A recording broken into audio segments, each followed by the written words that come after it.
Have you ever seen a whiskey label display, no color added? You probably have, but you never would have seen a whiskey label display, color added. That's because E150a is a food coloring that can be added to whiskey with no need to disclose it.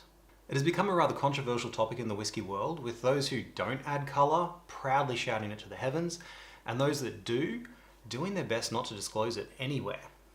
But what exactly is E150a? Why is it used in whiskey? And why don't Scottish and Irish distillers have to tell you if they do? I'm going to cover all this and show you what E150a is.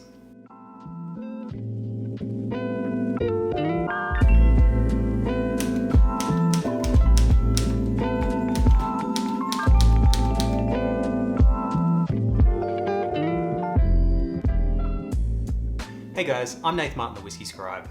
I'm a whiskey enthusiast and I love all things whiskey, but taste is subjective. There's a lot of different whiskies out there and they're made in a lot of different ways. So whether you consider yourself a seasoned connoisseur or you just want to know more about whiskey, let's explore it together. If you want to see more from me, please consider subscribing. I put up new videos every week. You can also follow me over on Instagram. Whiskey is referred to as a dark spirit, and that's because it is generally brown in color, maybe a light gold at the very lightest. But when whiskey first comes out of the still, it's actually clear like this. This is a new make spirit of corn-based whiskey. So the color comes entirely from the spirit's exposure to the wood barrels in which it's aged. Whether it's the wood itself, the charring process, or whatever's been aged in that barrel beforehand, be it sherry, port, or wine. Now you may have seen images of whiskey at different stages of the aging process, showing the progression of the color darkening over time. So the perception is that a darker color means it's an older whiskey or that it has more character influence from the barrel, creating this myth that a darker whiskey is better. For example, what I have here is a young whiskey. Now this is the same spirit that I showed you before. So this is the new make, and this is it after having spent about 3 months in an American oak barrel that previously held another corn-based whiskey for a few months. Now, given that it was in a 5-litre barrel, that one right there, it's got a greater surface area of wood exposing it to the spirit, so they say that it's generally aged a little bit faster. So the 3 months in that barrel, you could call that 1 year-ish. So generally just think of this as about a 1-year-old whiskey. Then, if we look at this, which is the Highwayman AOB collaboration, Dieman's Rising 001. I have actually reviewed this before, you can check that out here. The whiskey in this glass has spent time in 7 different barrels. Port, Pinot Noir, sherry, botrytis, even mead. And as you can see, it's gained a lot of color from all that different wood and everything else that had been absorbed into that barrel from previous aging and then put back into the whiskey. So this is naturally colored. This color has only come from the wood and everything else that wood was exposed to. Now, there is a lot of character in this whiskey. I may have forgotten, hang on.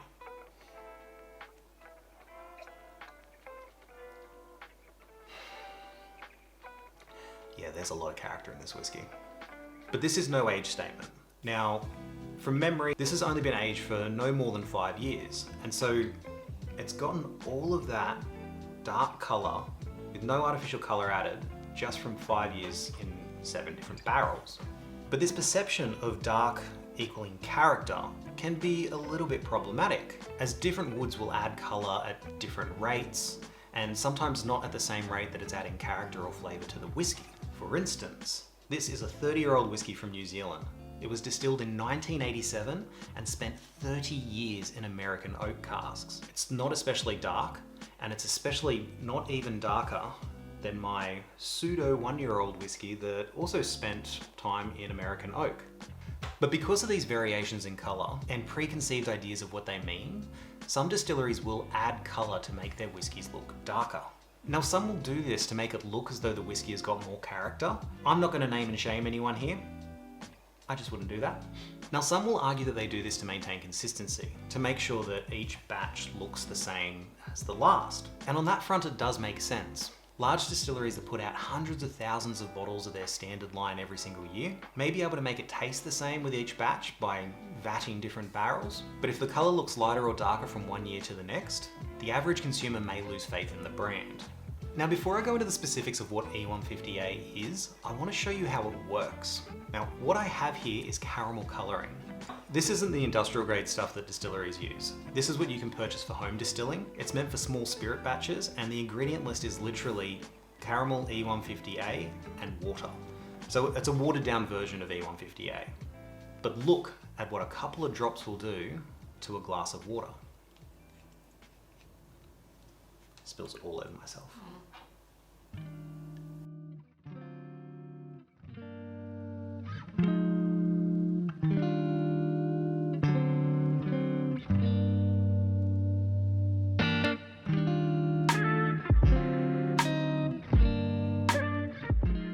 That's only 5 drops from a portion of a portion. Now, I've heard distillers talk about the industrial grade version of this being so intense that a couple of drops added to a litre jug of water is enough to turn it almost black.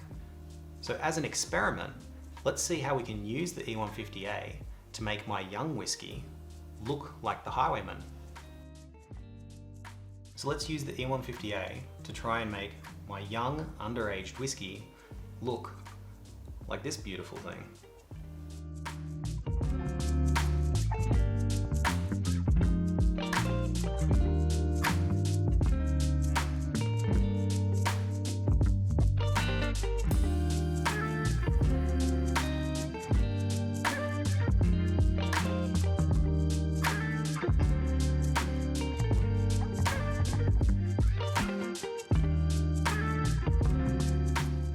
It's not exact, but that's pretty close. I mean, look at that.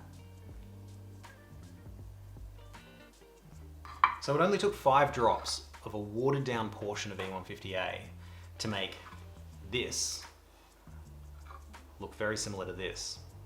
This still smells like a nice whiskey. I mean, this one's not bad, but it's not this. But what exactly is this concoction? E150 is a category of food-safe colouring made from heating carbohydrates, sugars, to the point of caramelization. These colourings are approved for use in most, if not all, developed nations, for use in foods and all kinds of other food-grade products. I'm not going to go through them all, I'll just throw a list of some of the categories up there, but it's even used in Coca-Cola. So you've probably had it before. Now there are 4 classes of this colouring. So you've got A, B, C, and D. B through D have got other sulfites and ammoniums in them. So they can't be used for whiskey because they might impact the flavour. And so that's why the E150a is the only one approved for Scottish and Irish whiskey. It's also vegan, halal, kosher, and gluten-free. Now in both Ireland and Scotland, E150a colour is allowed to be added to whiskey before bottling. It's the only thing that can be added other than water at this stage. But it can only be used for colouring, not flavouring or sweetening. And that's why the E150a is the only one that's actually approved to be used, because theoretically the B through D could actually impart some flavours onto the whiskey, but supposedly E150a, when it's used in small portions in whiskey, it's not going to impact the flavour, it will only affect the colour. Now the surprising thing is that according to the Food Safety Authority in both countries, this food colouring is considered voluntary information when it comes to the labelling. So if you don't want to disclose that it's in the whiskey, you don't have to. Which is really strange when you think about it.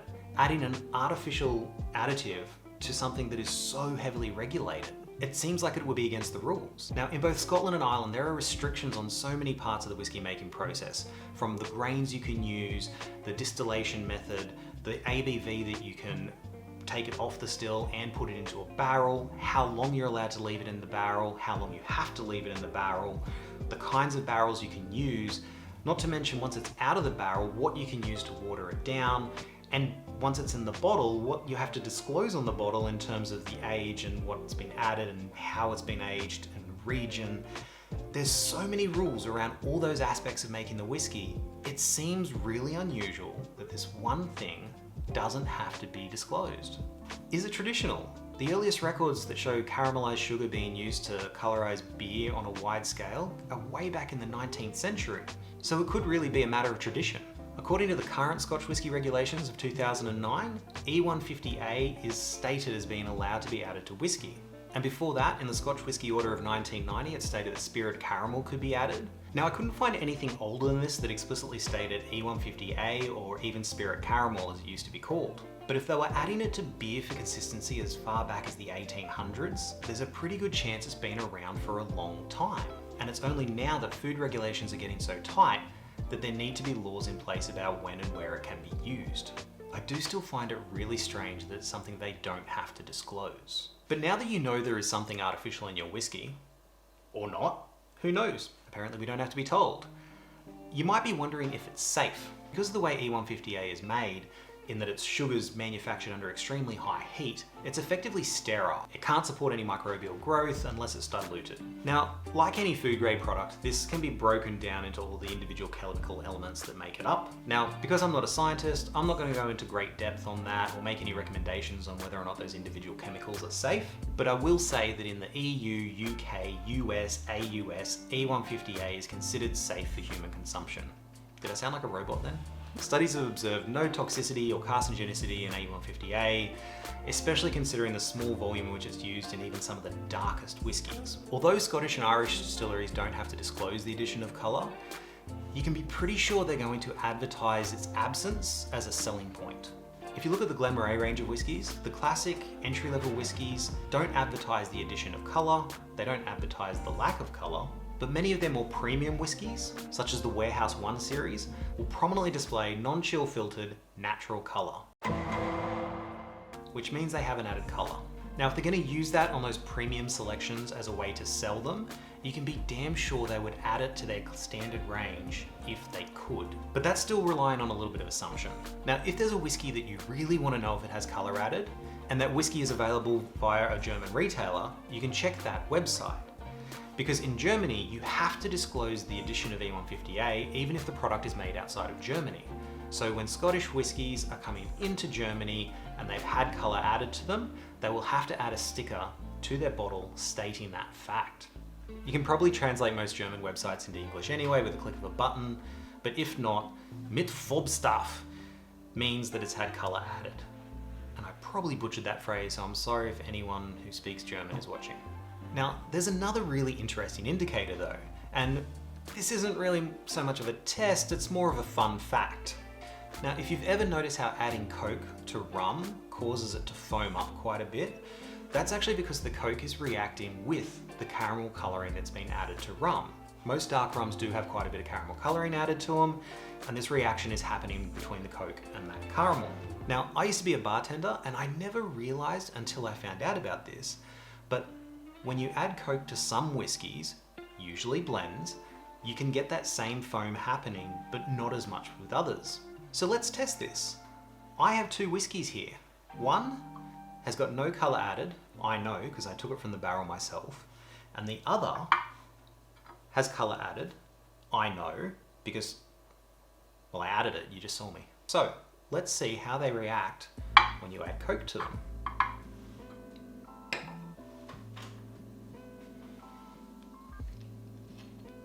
So here we have the whiskey that doesn't have colour added to it.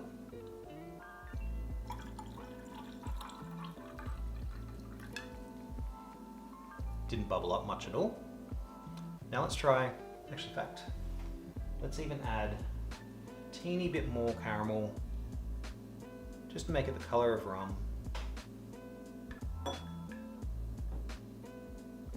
Totally nearly knocked that bottle over. Now let's see if this one foams up.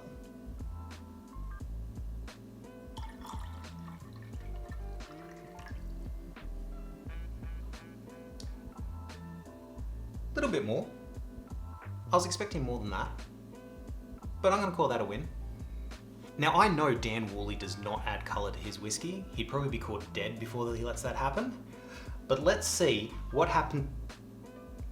Did you really think I was going to add Coke to a $250 bottle of whiskey? You're perfect just the way you are. So where do I sit on all this? Now, as much as I see the reasoning for adding colour to the standard lines of whiskey just for consistency, I prefer it if they didn't do it for the bottlings where they're expecting you to really appreciate it.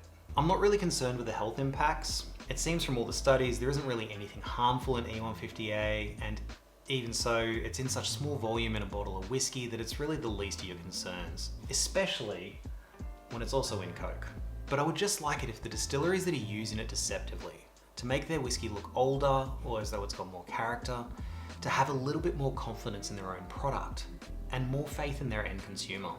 Remember, this whiskey is 30 years old and has plenty of flavour and character, but it is nowhere near as dark as anything with color added. So long as they keep adding color to whiskey to create this impression of age and character, it's just gonna perpetuate this myth that a whiskey needs to be dark to be good. But everyone has an opinion on all this, and it's all valid. So by all means, please state your case in the comments below. I'm still gonna keep buying whiskey regardless of how it looks. As far as I'm concerned, the color just is one small aspect of what I'm looking at when I'm enjoying a whiskey.